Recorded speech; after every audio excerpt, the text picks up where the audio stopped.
Welcome back to Minding Our Businesses, where CEO and COO sisters share unfiltered conversation about running 3 companies together and the real life between it all.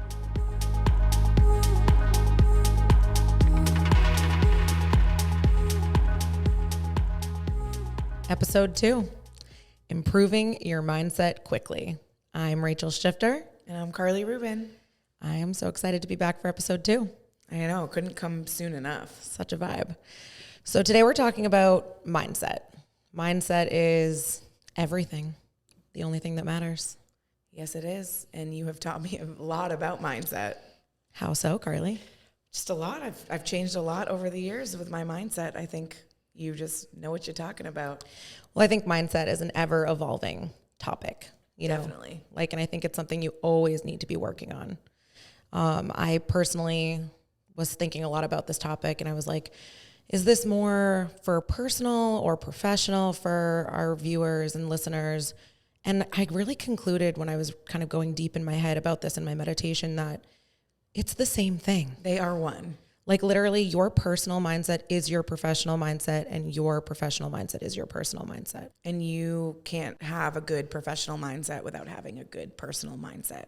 They go hand in hand. Absolutely, I agree. I think social media can be so deceiving. Like if you look at my Instagram or the things that I preach, you may think that I'm just like this always happy and positive little being, and that like only good things happen. But I think that the truth is behind it all. Yes, I am always positive. Yes, I always have this incredible mindset. But the background of that is I work really hard for that. We work really hard for that. You work really hard for it, but you also know and recognize when you're in a bad one 100%. And you're like, oh, I need to work on my mindset right now. It's not just like, okay, I'm going to always be in 100% positive mindset at all times. You change your brain and you change the way you're wired and you do active things to be better. I think one thing people don't realize about our positions, like as a CEO and COO, it's our responsibility to always have a good mindset. It's my job to set the tone for the people that are around me, for the people that work with me.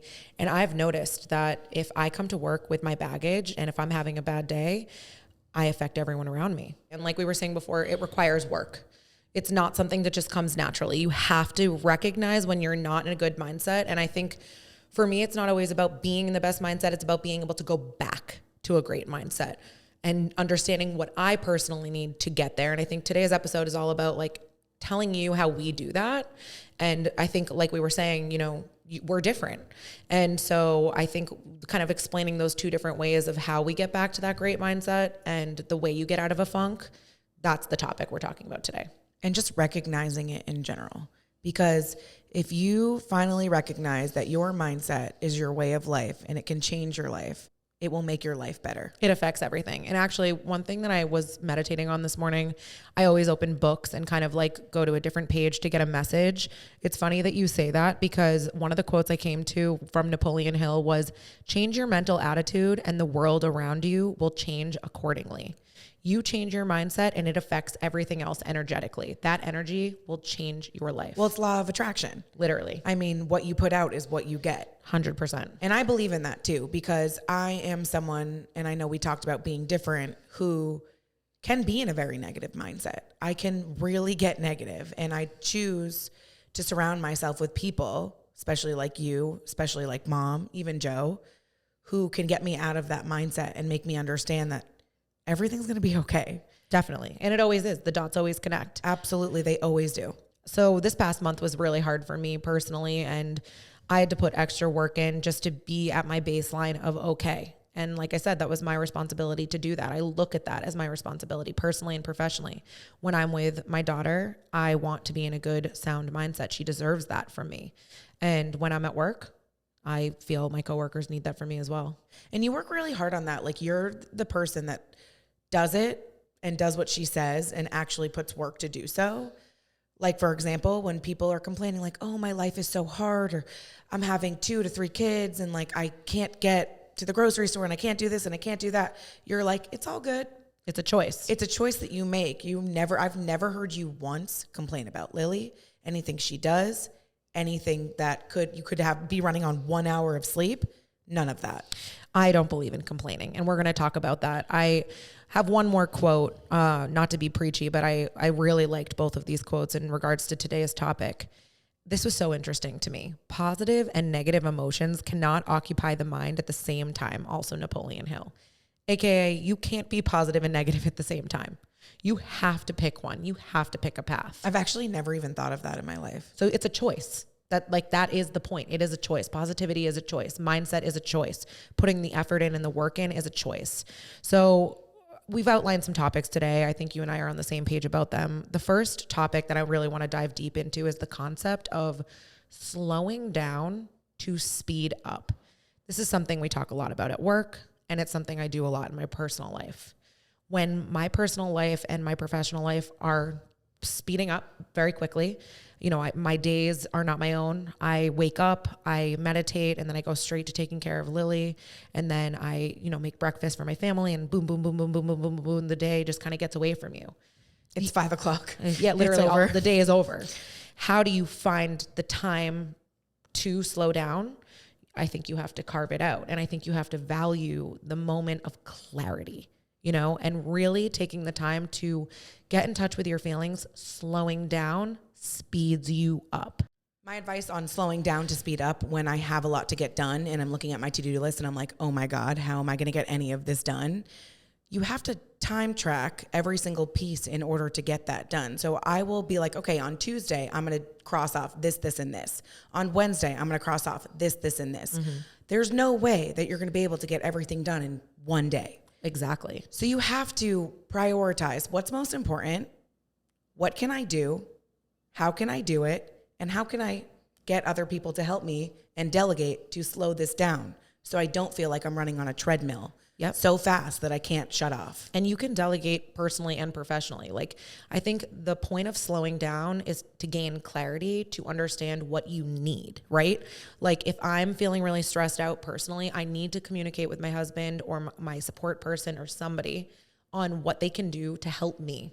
My favorite thing to personally delegate is returning my packages to UPS. I would just like to say, why is that the biggest stress point for me? I think what's important about what you just said is recognizing your stress points, right? That affects you mentally deeply. I think one thing I've noticed about myself personally, I don't know if the person listening can relate to this, but when my to-do list is piling up so much and it's all those little things do this return, get the groceries, I have to do this, I have to meditate, I have to get this thing done at work, I have to do when I don't have lists and I don't take a second to slow down and have a really beautiful, clean to-do list that is just so organized, I'm fucked. I need to slow down in order to be able to do my life speed. There's also so many ways that make it easier, ordering groceries online is a new thing. And you can do that in the bathtub. Yep. And you can do 2 things at once now. And that is really where I feel like I can get all of my things done. Mm-hmm. You know what I mean? Yes. I think you're saying too, taking the time to figure out what you don't have time for. Yeah. And be honest about it. Don't act like you can do it all. Exactly. On the subject of delegating, which is a big topic in our life of scaling a business and keeping our mental clarity with all that we do and all that we juggle, is people can deeply affect your mindset. I am one of the biggest believers in that phrase, no matter how cliche it may sound, that you are who you surround yourself with. And I am the most crazy person about whose energy I allow into my aura, into my circle, into my room, into my space. I will not let somebody talk to me, sit next to me, hang out with me, call me on the phone, text me, anything, if their energy is not better than mine or matches mine. And if you drag me down, if you are a constant complainer, if you are someone that just can't get it together, yes, I empathize for you, but I cannot help everybody. I have to put myself first. And the thing is about negative people is that will rub off on you eventually. And you think about your whole lifetime of different groups of people that you've been around. Yeah. You think of your high school friends and you're like, those are my everything. And then you think about your college friends. Well, you evolve. Those are my everything. And then you leave college and you don't even realize that you're at the peak of your life to find the people that really understand you because you're grown up and you're established. And, you kind of lose friends and you really want to surround yourself with people that lift you up and support you and make you feel good. Totally. Well, I think for me, what I took away from what you just said is the evolution. It's like I've evolved as a person, and who I want to surround myself with has also evolved. And that's not a bad thing. It's not a negative thing. It's not something to hold guilt around. If you lift me up and I lift you up and it is a mutually beneficial relationship, we can stay inside this relationship. And don't forget, negativity attracts negativity. Oh, 100%. So if you surround yourself with people who are negative, then you're going to continuously be negative. It can truly drag down your mindset like a weight in water. Like it is just one of the biggest tricks of my life, truthfully, is saying no to things. And like, I am not a big socializer. You know, people look at me and they're like, oh, she's an extrovert. She loves, she loves to talk. Yeah. At work, I love to go downstairs and bop around the salon and talk to my team and catch up. And I'm loud. And I love to be on this podcast and talk. But the truth of the matter is that almost every single second of my day, when I am able to be alone, I am alone. Not only so that I can slow down to speed up, but also so that I can cleanse my energy of all that socializing instead of just soaking in more energy from other people. In all honesty too, when you start saying no to things, I mean, FOMO comes into your brain and you're like, oh my God, am I missing out? Am I missing out? But if you put that mindset into, you're going to be better in your work life. You're going to be better for the people in your personal life and the people that you need to give your energy to, then your life will feel more whole. Cleansed. And when I hang out with certain people and when I am around certain people, I don't feel that way. Mm-hmm. So when I say no to more things on the weekends and then I'm ready for Monday, I feel my best self. 100%. And I think it's like, there's a balance in that too. Like, I think, I probably take it to a very intense extreme in terms of like how much time I spend on meditation and self-care. And I'm sure some people have an opinion on that. Like people will ask me all the time, can we get coffee? Can we hang out? Can we do something at night? Can we do this? Can we FaceTime? No. I will say my answer is with exception to maybe like 3 to 4 people that I can let into my energy field or who lift me up, my answer is pretty much always going to be no.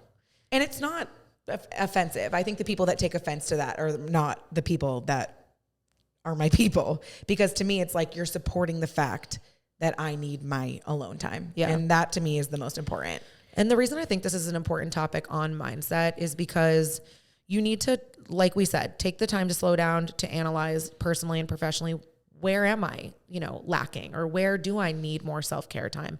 And then you need to analyze who are the people in my life that are my sounding board that do positively affect my life. Like if you are just going out getting drunk with a bunch of negative people and like having these conversations, it will over time affect your mindset negatively. I think 90% of people probably believe the opposite of this, but we live for work. Work is my life. And I like it that way. I live and breathe and die what I do. It's funny. That's been a big topic of meditation for me recently, just because, there's been so much going on with people that I love and, their families. And, I have a daughter now and I want to be around her, and it's hard to leave her for work. And so, yes, I live and breathe for work, but I have to be honest with you. This may sound awful. I live and breathe for myself, and work fulfills me. It gives me purpose. It gives me passion. So yes, it's work, but it's not, I don't come to work for money. I don't come here to just make $1. Yes, that's motivating. I have a certain lifestyle I want to upkeep, but I come to work to fulfill this passion, and yes, I am motivated to only surround myself with certain types of people to work more because it fulfills my passion. But at the same time, it's all encompassing. Going back to personal and professional are the same thing. Yeah. And if you choose to live your life where you're 9 to 5 and I don't really want to be here and I'm kind of miserable, and then you're only living for the weekends. I don't like people who live for the weekends. Think about how small of a portion your life is for fun. Yeah. You're only having 10% of fun? I don't know if that's an accurate statistic percentage, but you know what? I'm going to run with it. In my head, it makes sense, and we're going to go with it. 10%. Yeah, sure. 2 days. No, I think that the point too is bringing it back to people. If you don't like who you work with, that's a problem, and that's something you have to get clarity on. And we have to say too, we worked really hard on the people that we surround ourselves with at work. Yeah, that's been a 12-year journey. We've made a lot of mistakes in that department. A lot of mistakes in that department. And most people can relate to that because if you're hiring or if you're in that position, you know who's a right fit and who's not a right fit. Well, it's culture, the kind of culture you want to be around personally. And I want to hang out with work people more than I want to hang out with some other people. Well, because we love them, you know? I think all in all, never underestimate how other people can affect your energy and can affect your mindset. And if you are in this constant flow of, I go to work, then I socialize, I go to work, then I socialize, and there is not a large chunk in the middle of that for self-care and selfishness and putting yourself first, that is something I think you should probably gain some clarity on in order to improve your mindset. Always think about the balance of self-care versus your socializing. 100%. You need balance. It can't be 90% socializing, 10% yourself. Yep. It should be the opposite. 100%. So selfishness, putting yourself first, slowing down to speed up, all things that affect your meditative and beautiful mindset. And speaking of meditation, I would be silly not to talk about here how meditation and honestly how nature affects my mindset deeply. Forget about doing anything that's, you know, something you need to buy in order to feel good or like going out to dinner or something like that. Let's talk about the things that are just free. A little bit of time of meditation and nature. When I am not feeling grounded, one of the things that I love to do is take my shoes off and walk on bare grass or sand or some sort of earth element. I love to just go lay in my backyard on the grass and look up at the trees and remember how small I am. And I know we've laughed about that before, but for me, it's a very meditative thought and it really changes my mindset. I love to look at trees and think to myself, how old are the trees? And you know, no one judges that tree. That tree just sits there. To me, these are very meditative thoughts, and nature we all have access to nature. As funny as I used to think that was, I actually do that now that I have a home. Really? And I'll sit outside with my dogs and like walk around, occasionally step on some dog poop. I won't lie. That's so meditative. It's just the truth. And you'll look up at the sky and you're like, nothing matters. Nothing matters. And we're so small. Like there's this video I saw on TikTok once and it kind of showed the perspective of how small we were here on Earth and like how big the universe is. And like, it's beyond us. We are just a blip of time.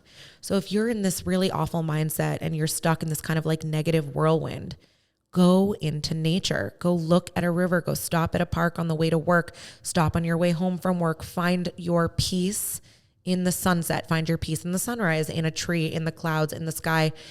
It is to me the most accessible thing in the world in order to have a better mindset. Recently, I had to get a procedure, you know, and it was really hard for me to get that procedure. And when I was sitting in the hospital, it was so funny. I was like, wow, my meditation practice follows me everywhere. There was a window and I was able to look out the window and all I saw out the window was the tops of trees. And I was like, wow, the universe is speaking to me, telling me, you're okay. You know, you're still small sitting in that bed. A reminder that, you know, it's all connected. It's all connected and I can get through anything. And no matter where my mindset takes me, nature can take me back and meditation can take me back. Yeah. And if you're someone who's listening and thinks that that's like silly, I dare you to try it. I dare you to try it. Because I am number one believer in thinking that that was silly until I did it. And I also have to say something I learned recently is like reading. Oh yeah. Really? Regardless of what you're reading. It could be something silly. It could be something serious. Really takes your brain into a different world.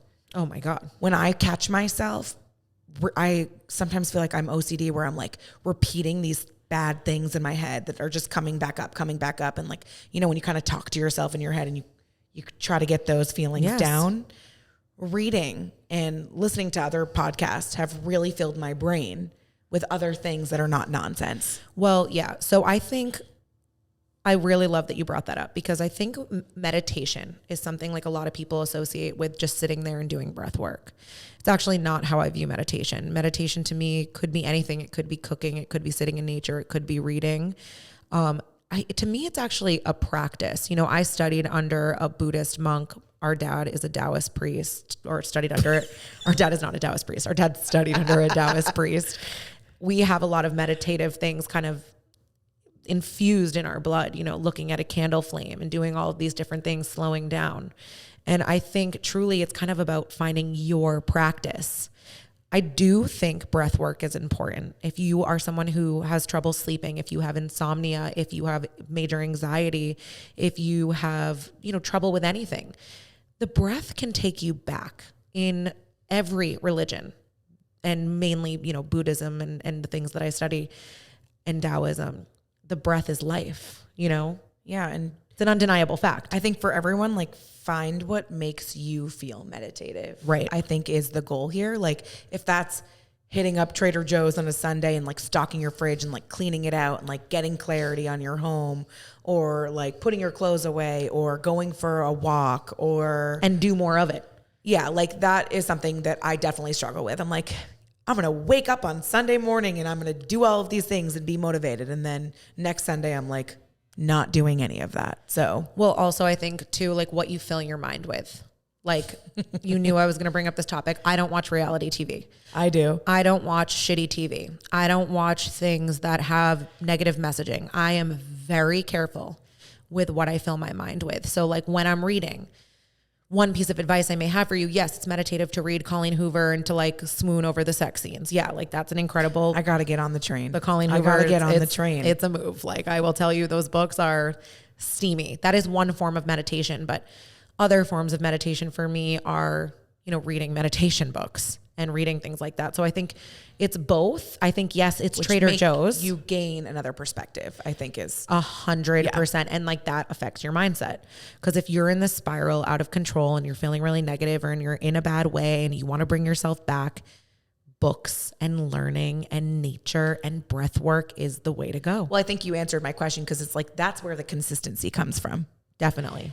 Like, yeah, Trader Joe's is fun on that one Sunday, but the consistency comes from doing it consistently. Well, yeah. And I think that's a really valid point, because the thing is too, even listening to this, you may think, wow, they do all these things like all the time. No, this is rotational, the things that I'm talking about. One day I may read a book. One day I may do deep focus on breath work. One day I may do nature. Another day I may sit there and just think and slow down to speed up. Another day I may sit there and analyze on who's my sounding board. It's not always everything. It's chunks, it's pieces, it's identifying the selfish practices that bring my mindset back to a sound place. And I think something from what you said before is like, I do watch reality TV, and I explain. You're like, let's go back to that. I want to go back to Love Island, and all my Love Island fans, I watch it too. And it's just mindless. It's like, you don't really have to watch it, but you're watching it. So you don't really have to think while you're doing it. But from the point of surrounding yourself with people that lift you up, Rachel brings up points to me where it's like, you're filling your brain with crap. And I do agree. Sometimes I watch it and I'm like, and Joe says the same thing. So as you surround yourself with people who kind of challenge that version of you, you level up. I love that too, because, you know, Camille Kostek is, you know, this famous, beautiful earth angel. But for me, she's something different. And the reason I like her is not because of any of those things. She actually leveled me up and taught me about what it meant to live in 5D. She's just a light. She is a walking light. And for me, it's about constantly surrounding myself with people who level me up. Regarding the topic of reality TV, I'm not coming down on people for watching that.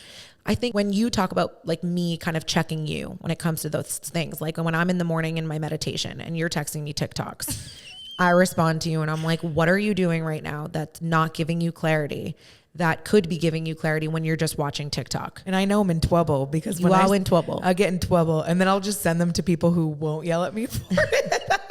But I think it's okay to be different, right? Like, you don't need to be me. I don't need to be you. We complement each other beautifully. I'm not sitting here preaching to everybody saying, do exactly as I do. I'm more saying, here's what I do. Maybe it will work for you. And I think you're saying the same, you know? But if you hear the words enough, like, it's like you can't fight what's good for you, like, as much as you think you can in your brain. You can't fight that self-care needs to come first. I can make excuses till I'm blue in the face and be like, I don't have time. I'm not doing that. I don't care. I You want to have watch time. this. There is endless time. Endless time. But if you're the type of person that, you know, stays in that negative mindset and likes to make excuses, then you will always live your life that way. speaking of making excuses, brings me to I a was topic. scared. I was like, what? You are making excuses. You're an excuse. You didn't do those to-dos. No, I think personally and professionally, one thing that I focus on a lot to make sure that my mindset is always in check. This is a really hard one, I think, to swallow. It's one that I talk to you a lot about. Language, how you speak to yourself, how you speak to the people around you. When we talk about complaining and people that are around you, what language do they use? So I will tell you that I take deep note of people's body language, of people's actual physical language, the words I hear coming out of their mouth. And that is a very, very important thing for me to observe, to understand whose energy I want around me, but also when my energy is not good around myself. And so different things I will never say. I don't say I can't. I don't say I'll try. To me, the trying. I hate I'll try. Trying is not trying. If you say I'll try, it means you're giving yourself the opportunity to not succeed. To me, You're giving yourself an out. you're giving yourself an out 100%. To me, it's I can, I have done, I will do, I am doing, I am happy, I am positive. If you wake up and you are saying to yourself, I'm tired, I'm sad, I'm sick, I'm worried, I'm scared, I'm this, I'm that. You are literally physically breeding a shitty mindset for that day. And that shitty mindset will leak into your next day, into your next day, into your next day. Ain't nobody got time for that. I don't have time for one singular second of negative language or negative thinking. And It's also don't ruin the don't space. want it. Don't ruin the space for other people. Yeah. Like if you want to be like that, go away. Yeah. Because it gets old. Well, at work, I just think you and I don't have time for it. I don't have time for it. No. I don't care about it. And that's the way you want to be. Get away from me. Right. Well, we're running 3 large companies. That is a reality that slaps me in the face a little bit more every day. People are always like, how do you do it? I'm like, I don't know the answer of how I do it. I put the work in to do it. But when it comes to the language of my day, it's never, I don't know how I'll do this. Or it's always, today is such a beautiful day. I'm so grateful I have the opportunity to do this. And not only that, the language of in your head that everything is happening for you, not to you. I have no pity, depending on the situation, obviously. But if you can control something in your life that you are actively making worse for yourself, you can't sit with me. Well, also I have to say though, the highest level of spirituality and the highest level of faith really comes from the moments that you even can't control. Like I'm watching one of my close friends right now go through something really serious, and I'm watching her faith be tested at the highest level, and she is still handling everything she's dealing with grace. She has no control over the situation, and that is when faith is tested the most. And even when she gets into that negative, she's like, nope, positive, switch. Right. So it's not about just staying positive. It's about recognizing, having the clarity, the slow down, the people in your life who can check you and say, your language isn't good right now. No, that, there's just so many people in my life too that like, yeah, I can dip. I can have a day. And I can even look at you and, some people will look at you and think you're more negative than me or vice versa. But there's many times where I look at you and I'm like, I can't do this. I'm exhausted. I'm tired. I'm crying. I'm sad. I'm like, this is a lot. And you're like, nope, actually, we're going to do it. This is how we're going to do it. We are going to slow down. We're going to figure out a plan. And we're going to fake it till we make it. And we're going to fake it. And we're going to flip the narrative of this mindset, So I think language, but even like language you and I talk about a lot too, is like, you used to have worries about things, Still do. Yeah. And, as a mother, I start to have those worries too, to be honest with you.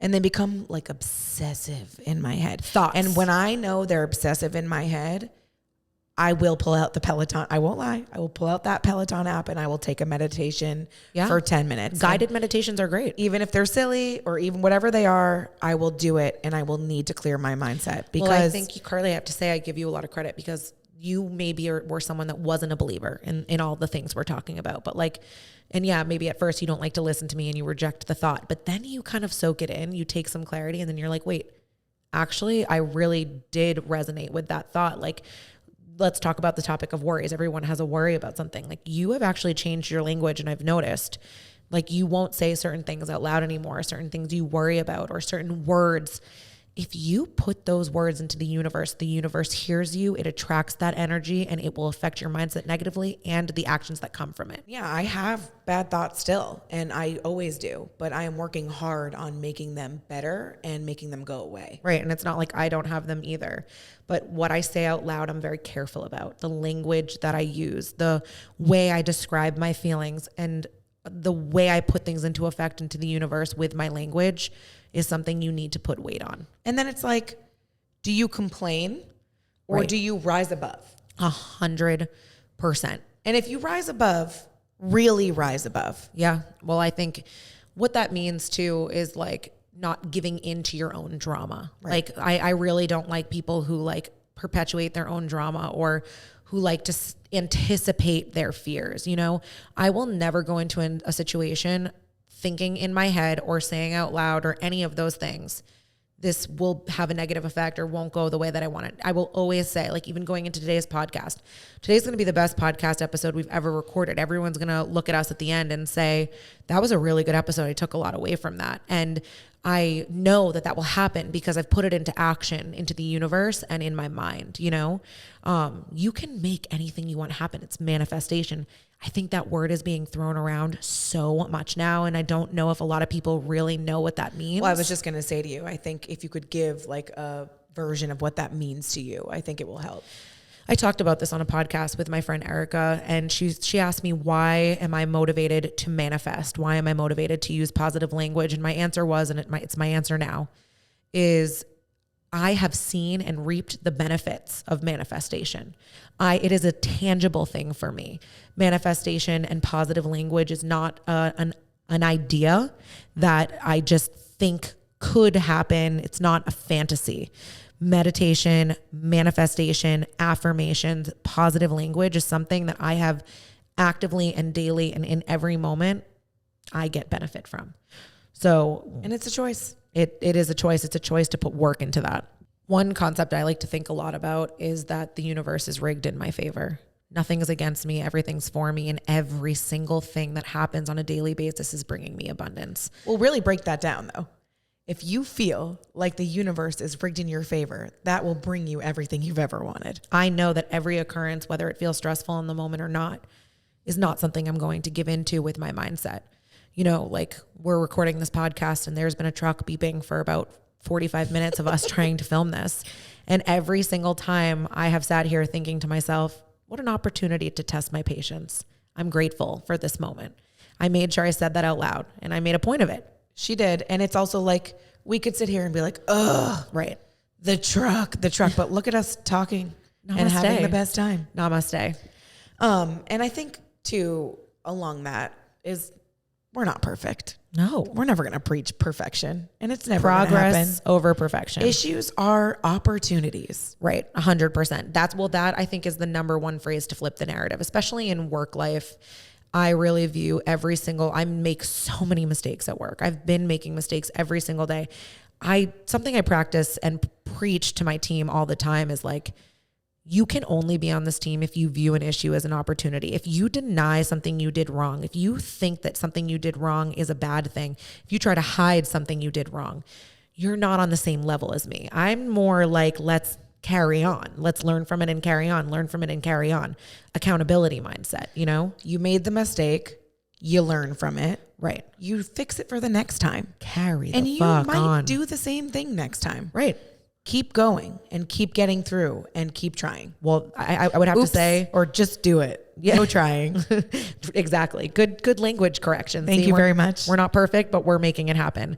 I think too about like issues or opportunities is it's no human is perfect. And really like the only and biggest key to my success and the only thing you can do and really control is how you view a negative moment.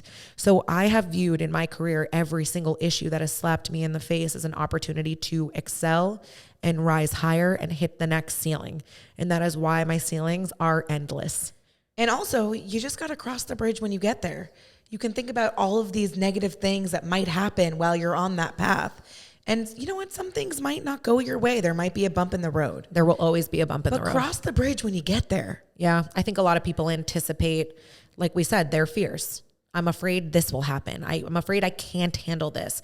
I'm afraid I won't be able to do this. Or like, we're going to set up our pop-up shop today. We could have said, I don't have time. We could have said, we don't have time. We could have said, oh, it's raining. We could have said all these things. I woke up and I was like, wow, today is a blessing. Like today is a gift and we get to move on to this next step. It's going to be a vibe.